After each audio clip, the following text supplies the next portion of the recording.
आजपासून सुरू होतीये नवरात्री। पाहुयात आई देवी मातेच्या 9 दिवसांच्या नवरात्री कथा। आजचा पहिला दिवस माता शैलपुत्री।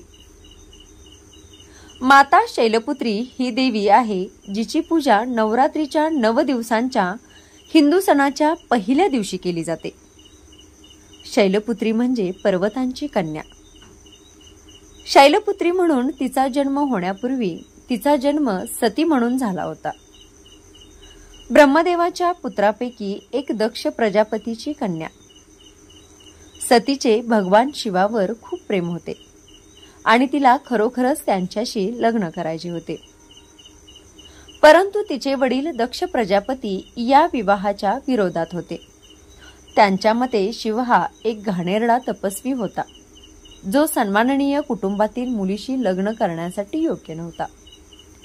परंतु याचा सतीच्या शिवावरील प्रेमावर काहीही परिणाम झाला नाही आणि तिचे वडील विरोध करत असतानाही तिने त्याच्याशी लग्न केले आणि ती कैलास पर्वतात भगवान शिवांसोबत राहू लागली।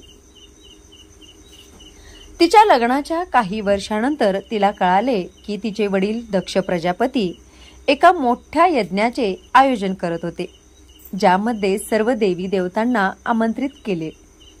ती खूप उत्साहित होती कारण तिला तिच्या पालकांची आठवणही येत होती आणि तिला घरी जाऊन त्यांना भेटायचेही होते। परंतु दुर्दैवाने त्यांना आमंत्रण मिळाले नाही। सतीला यावर विश्वास बसत नव्हता आणि तिला वाटले की कदाचित काही चूक झाली असेल। कदाचित हे उघड आहे, तुम्हालाही माहीत आहे, मुलींचे त्यांच्या घरात नेहमीच स्वागत केले जाते, नाही का? म्हणून तिने तिच्या आई वडिलांना भेटण्याचे ठरवले।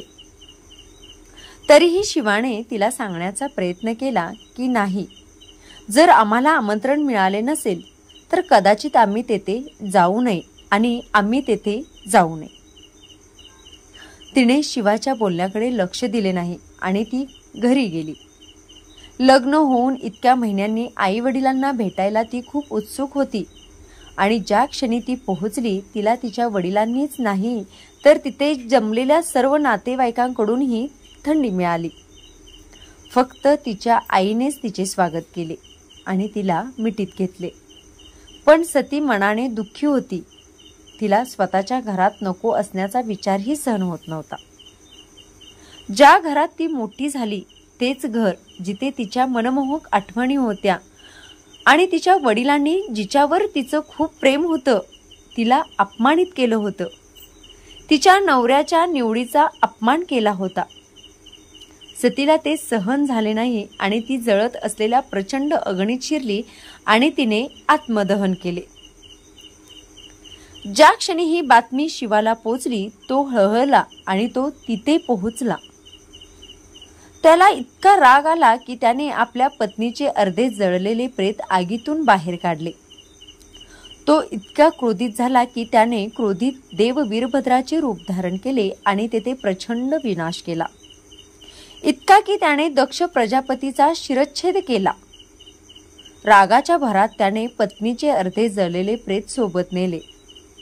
वाटेत सतीचे वेगवेगळे अवयव वेगवेगळ्या ठिकाणी पडले आणि या ठिकाणांना शक्तिपीठे म्हणतात। भारतात 52 शक्तिपीठे आहेत। भगवान विष्णूंच्या हस्तक्षेपामुळे दक्ष प्रजापतीला नंतर क्षमा करण्यात आली आणि त्याला मेंढ्याचे डोके देण्यात आले। त्याने सर्व देवांच्या उपस्थितीत आपला यज्ञ पूर्ण केला। सतीने पुन्हा जन्म घेतला आणि यावेळी हिमालयाची कन्या म्हणून तिला शैलपुत्री म्हणजेच हिमालयाची कन्या म्हणून ओळखले जाऊ लागले। त्याच अवतारात तिला पार्वती आणि हेमावती अशी आणखी 2 नावे होती आणि याच जन्मात तिचा विवाह भगवान शिवांशी झाला होता। शैलपुत्री ही दुर्गेच्या सर्वात शक्तिशाली रूपांपैकी एक मानली जाते आणि नवरात्र उत्सवाच्या पहिल्या दिवशी आपण तिची प्रार्थना करतो। ती प्रचंड शक्तिशाली आहे। ती नंदी नावाच्या बैलावर स्वार आहे आणि तिच्याकडे त्रिशूळ आणि कमळ आहे। ती तिच्या अनेक गौरवांसाठी ओळखली जाते।